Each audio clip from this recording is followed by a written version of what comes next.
Hello friends, भाई बहन mummy blog में सभी का स्वागत करती हूँ। उम्मीद करती हूँ अच्छे हेल्थ में होगे, परिवार का ख्याल भी रखते होगे।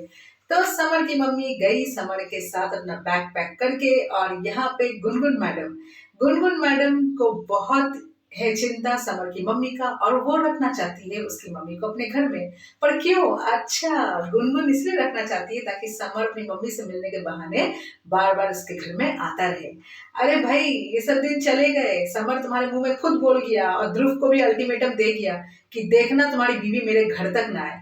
और यहाँ पे समर की मम्मी जो बोल रही है कि तुम नैनीताल से आने के बाद मुझे मिले नहीं, मुझसे मिलने की कोशिश भी नहीं की, ये भी जानने की कोशिश नहीं कि मैं कहाँ पे हूँ। तो आंटी जी, आपसे तो समर की बात हुई थी, उसने तो आपको सारा अपना बताया था कि ऐसा घर से निकाला गया है, सामान फेंका गया है और आप गुनगुन के घर में है। उसको तो ये भी पता था, पर आपसे वो गुनगुन के घर में क्यों मिलने आएगा? आप जब जानती हैं आपका बेटा आ गया है, तो आपको तो गुनगुन के घर से निकल के अपने बेटे से मिलने आना चाहिए। ये तो कम से कम आप जैसे उसके दोस्त से एड्रेस ली है, आपको तो गुनगुन एड्रेस दी नहीं। तो आप यहाँ पे समर के फोन नंबर तो आपके पास था, उसका फोन नंबर तो चेंज नहीं हुआ है, तो फोन करके आप समर से कांटेक्ट करती, बाहर मिलती, उसके साथ उसके घर चली आती। तो इतने दिन आप क्यों लगा दी गुनगुन के घर में? जो दोस्त से आपको लेना पड़ा एड्रेस समर का, क्यों? आपके बेटे का नंबर आपके पास नहीं था, आपकी बहू राधिका का नंबर आपके पास नहीं था। चलो, राधिका को तो आप पसंद ही नहीं करते, मगर समर का तो नंबर था। तो यहाँ पे आप क्यों सिर्फ समर को गलत ठहरा रहे हो? आप तो खुद भी गलत हो यहाँ पे, क्योंकि आपको तो खुद अपने बेटे की चिंता नहीं है। और अभी आप जो डिसीजन लिए हो ना गाँव जाने की, सबसे बेस्ट डिसीजन लिए हो, क्योंकि आपको अपने पति की तो चिंता होनी चाहिए कि आपका पति वहां पे कैसा है।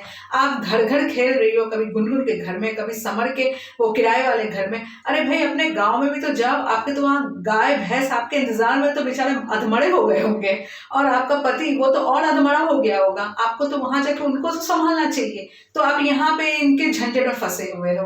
और रहा सवाल गुनगुन मैडम, अब भाई आपका तो कुछ होने वाला है नहीं, क्योंकि आपको तो पता चल ही जाना चाहिए कि आपका वो समर समर समर अब आपको गुनगुन गुनगुन गुनगुन नहीं करने वाला है, क्योंकि वो अब राधिका के संग रहने में इंटरेस्टेड है, और तब तक वो वही जाने। पर अभी तो फिलहाल आप में इंटरेस्टेड नहीं है। तो आप अपने बच्चे को अपने ध्रुव के साथ संभालो, और हो सके तो ध्रुव के साथ रहने की कोशिश करो, इसी में आपकी भलाई होगी। तो देखते हैं फ्रेंड्स कितना किसका भला होता है। पर मुझे तो समझ में नहीं आ रहा है भाई, यहाँ पे क्या माजरा चलता है।